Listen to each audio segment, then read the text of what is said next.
Halo, apa kabar semuanya? Semoga kalian semua sehat. Kali ini saya akan menceritakan sebuah alur film berjudul One Shot. Film ini dibintangi oleh Scott Adkins yang pastinya banyak sekali adegan yang sangat membrutalkan. Mari tanpa berlama-lama kita langsung saja gaskan ke ceritanya.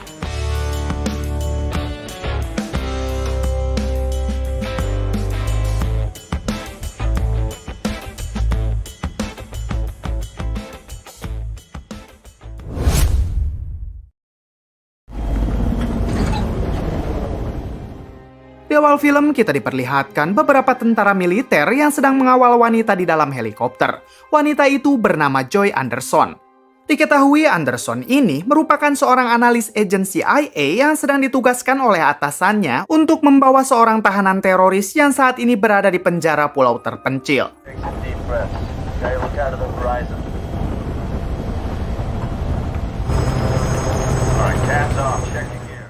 Sesampainya di tujuan, Anderson dikawal langsung oleh Letnan Jack Harris, ini orangnya.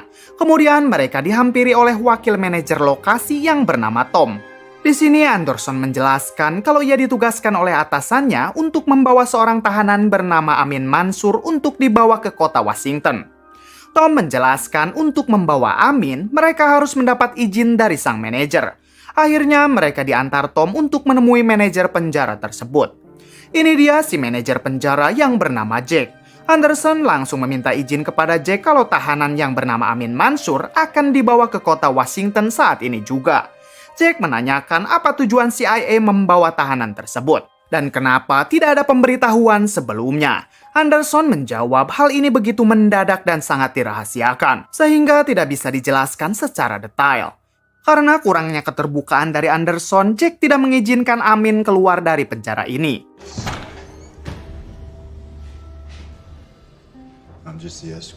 Namun setelah Anderson memperlihatkan surat izin yang telah ditandatangani oleh Menteri Pertahanan, akhirnya ia mau mengizinkan Anderson membawa Amin keluar dari penjara. Setelah mendapat izin, Anderson dan Harris segera menemui Amin yang saat itu sedang disiksa. Sebelum Anderson membawanya pergi, ia menanyakan beberapa pertanyaan kepada Amin. Namun Amin yang masih stres akibat terus disiksa, ia malah berbicara tidak sopan sehingga membuat Anderson marah. I want my rights. I'm not the person you're How about looking. Washington, D.C.? Oh, no, wait. Saat di luar, Harris menasehati Anderson untuk menjaga jarak dengan tahanan itu karena takut akan membahayakan dirinya. Tak lama kemudian, Tom memanggil kembali Anderson. Tom mengabarkan kalau Amin sudah sedikit tenang dan mereka sudah bisa membawanya. Mendengar hal tersebut, Anderson pun segera masuk ke dalam. Di luar, 3 anak buah Harris menanyakan kenapa Amin harus dibawa ke Washington. Harris menjawab kalau kita tidak perlu tahu karena tugas kita di sini hanya mengawal mereka. Simple. I like it. All right, let's pack it up. Tak lama kemudian, ada sebuah truk yang hendak masuk ke gerbang penjara. Para penjaga di sana mencoba menahan truk tersebut karena tidak boleh ada yang masuk tanpa izin terlebih dahulu. Namun tiba-tiba sopir truk itu menembak para penjaga yang ada di luar lalu menerobos masuk.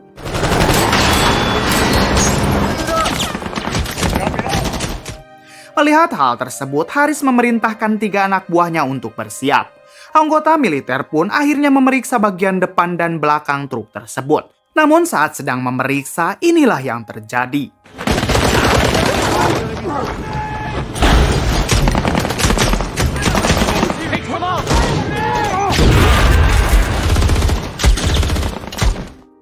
Para militer diserang habis-habisan oleh sekelompok orang tak dikenal. Harris dan anak buahnya juga harus terlibat dalam peperangan dadakan tersebut.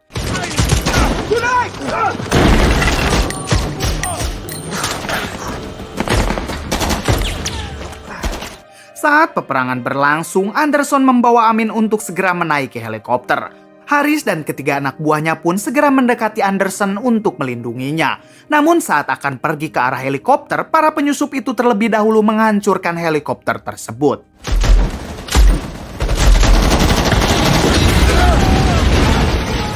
Melihat hal itu, dengan segera Harris membawa Anderson dan Amin pergi ke dalam untuk berlindung. Namun untuk masuk ke dalam tentu bukanlah hal yang mudah.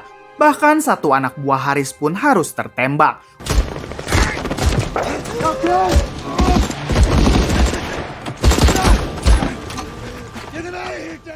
Untungnya ia masih bertahan. Kemudian mereka segera membawanya masuk untuk diobati.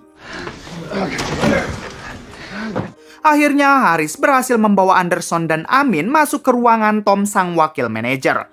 Di sini Haris langsung mencoba mengobati rekannya yang tertembak tadi. Namun sayangnya rekannya itu tidak selamat karena tertembak di bagian paru. Fuck! Kemudian Haris memerintahkan kedua anak buahnya yang tersisa untuk berjaga di depan pintu ruangan. Sementara Tom mencoba untuk meminta bantuan kepada Angkatan Udara. Namun ternyata semua jaringan telah diputuskan oleh para penyusup tersebut. My cell's not working. No cell reception with you. Tom dan Anderson akhirnya memantau kondisi di sekitar lewat CCTV. Di sana terlihat Jack sang manajer yang sedang melawan para penyusup di ruangan lain. Kemudian Anderson tak sengaja melihat wajah ketua penyusup itu lewat CCTV. Di sini Anderson menjelaskan kalau orang itu bernama Hakim Sharif. Ia adalah mantan tentara yang telah bergabung dengan kelompok ISIS. Mereka sengaja mendatangi penjara ini untuk menghabisi Amin Mansur. Hey, here for him? So he exports things. Haris yang penasaran dengan misi ini, akhirnya ia bertanya kepada Anderson kenapa sebenarnya kita harus membawa Amin dengan selamat, dan kenapa juga teroris itu ingin menghabisi Amin. Dalam kondisi ini, akhirnya Anderson menjelaskan kalau Amin merupakan seorang donatur besar untuk kelompok ISIS. Pagi hari tadi, agen CIA menemukan kontainer berisi bom. Saat CIA menginterogasi supir kontainer tersebut, supir itu mengatakan kalau akan terjadi pengeboman besar-besaran di kota Washington nanti malam. Namun ketika akan ditanya lokasi detailnya, supir itu memilih untuk mati. Karena itulah agen CIA memerintahkan Anderson untuk membawa Amin Mansur. Karena sekarang hanya dialah yang mengetahui lokasi detail keberadaan bom itu. Dan untuk kelompok Hakim Sharif, mereka berniat menghabisi Amin agar tidak ada lagi yang mengetahui lokasi keberadaan bom tersebut. Namun di sini Amin menyangkalnya dengan mengatakan kalau ia tidak tahu perihal bom itu dan tidak kenal dengan kelompok teroris tersebut. Haris mengabaikan perkataan Amin dan lebih mempercayai Anderson. Haris pun berjanji akan membawa Amin dan Anderson ke Washington sebelum malam tiba. Kemudian Haris memakaikan rompi anti peluru kepada Amin agar ia tetap aman. Setelah itu Haris membantu rekannya yang sedang berjaga di luar pintu dan aksi tembak-tembakan pun terjadi kembali.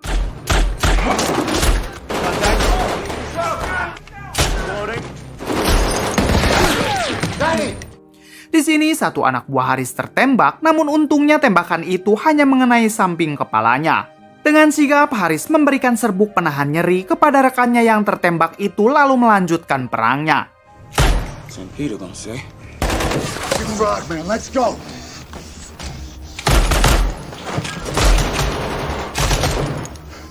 Di dalam ruangan, Tom mengatakan kepada Anderson kalau sebaiknya Amin dihabisi saja. Karena para penyusup itu tidak akan berhenti menyerang selama Amin masih hidup. Mendengar hal tersebut, tentu Anderson menolaknya. Karena keselamatan jutaan nyawa di Washington sekarang berada di tangan Amin. Secara kebetulan, tiba-tiba Haris masuk ke dalam untuk menemui Anderson. Di sana, Tom langsung memaksa Haris untuk menghabisi Amin. Namun Haris menolaknya karena ia diperintah membawa Amin hidup-hidup apapun resikonya. Mendengar hal tersebut, Tom pun nekat akan menghabisi Amin dengan pistolnya sendiri. Amin yang takut dihabisi, akhirnya ia menceritakan semuanya. Pada saat itu, anaknya yang masih berumur 5 tahun harus tewas akibat hantaman rudal Amerika saat mereka menghadiri pesta pernikahan pamannya. Hal itu dikarenakan Amerika menyangka kalau Amin dan keluarganya adalah bagian dari kelompok teroris. 7 hari setelah kejadian tersebut, Amin didatangi oleh seorang imam yang Amin juga tidak mengenalinya.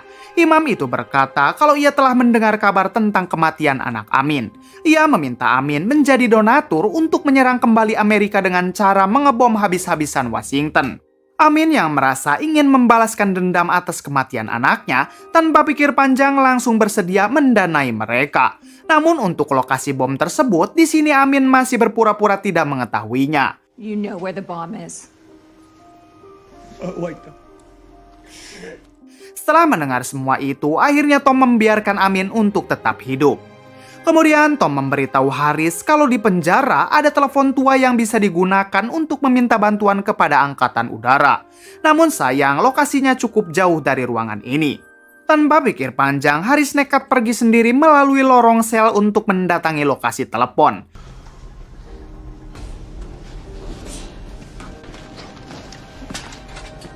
Sesampainya di luar, diam-diam Haris menghabisi satu persatu penyusup itu. Where's Mansoor?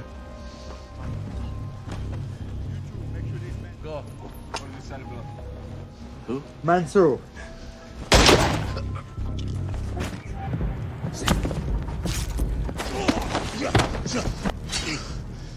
Ketika Haris sudah di dalam ruangan, ia langsung segera menghubungi angkatan udara untuk meminta bantuan. Namun saat itu juga Haris diserang oleh satu orang penyusup. Untungnya Jack sang manajer datang lalu menghabisi orang tersebut. Akhirnya Haris dan Jack pun berhasil meminta bantuan kepada angkatan udara. Perimeter breached. We need immediate air support.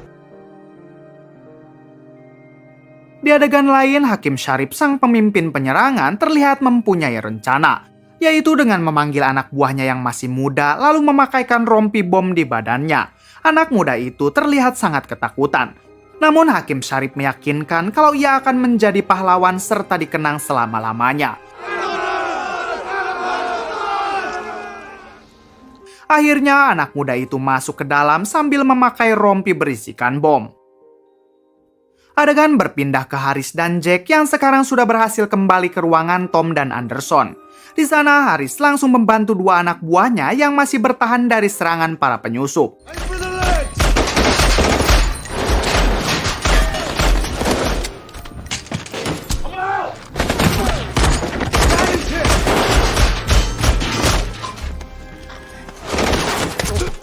Namun sayangnya, dua anak buah Haris di sini harus gugur terkena tembakan. Sementara anak muda yang membawa bom terlihat semakin dekat. Haris yang menyadari akan hal itu, ia pun segera menyelamatkan diri dan ledakan pun terjadi. Akibat dari ledakan tersebut, Anderson, Tom, dan Jack terluka cukup parah. Sementara Haris dan Amin berhasil selamat. Lalu Amin menggunakan kesempatan ini untuk melarikan diri. Anderson yang saat itu masih sadar menyuruh Haris untuk segera mengajar Amin dan memberikan foto istri Amin yang sedang di USG. Ternyata saat ini istri Amin sedang mengandung 4 bulan dan sekarang istri Amin sedang berada di Washington. Mendengar hal itu, Haris berjanji kepada Anderson kalau ia akan membawa Amin hidup-hidup dan menyelamatkan kota Washington. Kemudian Anderson pun harus tewas.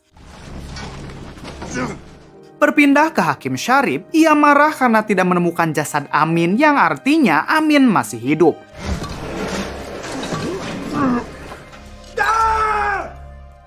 Ternyata saat itu Amin mengelabui mereka dengan bersembunyi di tumpukan jasad tahanan. Kemudian Amin memakai baju anak buah Hakim Sharif untuk menyamar menjadi kelompok mereka. Namun sayangnya saat Amin berjalan, ia harus tertangkap oleh salah satu anak buah Hakim Sharif yang mengenalinya. Amin pun langsung dibawa masuk ke sel untuk segera dihabisi. Saat akan dihabisi, tiba-tiba Haris datang menyelamatkan Amin.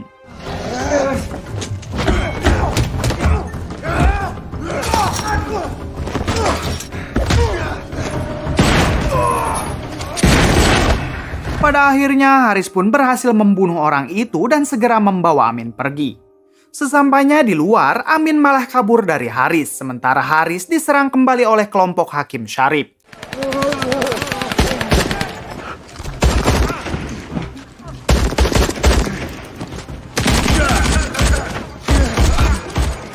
Amin yang mencoba melarikan diri, ia malah terkepung lagi oleh Hakim Sharif dan langsung menembaknya.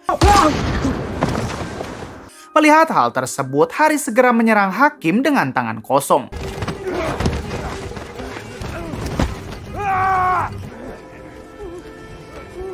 Saat Haris masih sibuk melawannya, Amin yang tadi tertembak ternyata masih hidup karena memakai rompi anti peluru, dan ia pun kembali mencoba untuk kabur. Pada akhirnya, Letnan Haris mampu menghabisi Hakim Sharif, kemudian langsung mengejar Amin. Amin yang sudah mulai terpojok, ia menodongkan pistol kepada Haris. Kemudian Haris menyimpan senjatanya lalu menunjukkan foto istri Amin yang sedang di USG dan berkata, bukan hanya keselamatan warga Washington, karena di sana juga ada istri Amin yang sedang mengandung anaknya. Agen CIA berjanji akan mempertemukan mereka dan memberi kehidupan yang layak kalau Amin bersedia ikut dan memberitahu lokasi detail bom tersebut. Mendengar semua itu, pada akhirnya Amin pun luluh dan bersedia ikut bersama Letnan Haris. Namun tiba-tiba Jack yang masih selamat dari ledakan tadi, ia datang menghampiri untuk menghabisi Amin. Jack marah kepada Amin karena dialah yang menyebabkan semua kekacauan ini. Namun untungnya Haris mampu merebut senjata Jack lalu menenangkannya. Kemudian terlihat 3 helikopter bantuan datang. Haris pun berlari membawa Amin untuk segera dibawa ke Washington. Sementara Jack duduk santai sambil ngelepus menunggu tim medis datang, kemudian film pun tamat.